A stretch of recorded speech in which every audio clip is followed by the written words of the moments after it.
Jawohl, wir werden uns jetzt an die Stauklappen machen, beziehungsweise Staurollos. Da haben wir uns Folgendes überlegt. Da haben wir uns damals vom Feuerwehraufbau einfach ein paar Rollos zurückgelegt und die werden wir jetzt als Stauklappen einbauen. Warum nehmen wir die Rollos?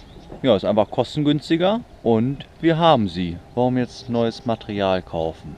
Hier kann man jetzt ja gut sehen, dass wir uns hier schon einmal ein Provisorium gebaut haben, beziehungsweise einfach ein Muster. Das Rollo haben wir in der Breite einfach eingekürzt, mit der Stichsäge zurechtgeschnitten. Dann haben wir einfach ein paar Lamellen rausgenommen für die passige Länge. Wir werden links und rechts auf jeden Fall die Originalschienen einfach verwenden.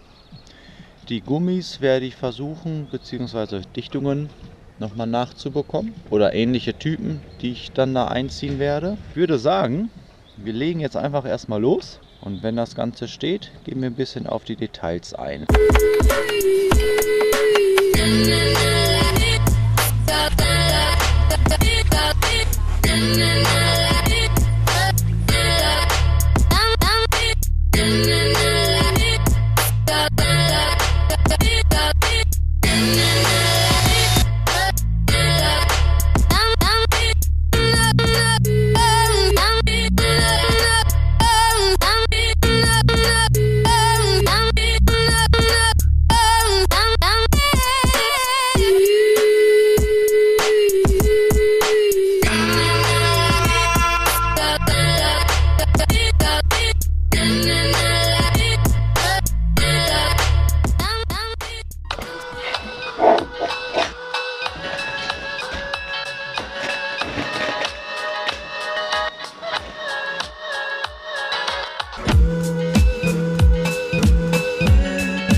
Jawohl, erste Klappe sitzt erstmal soweit. Alles gut zu sehen, denke ich mal.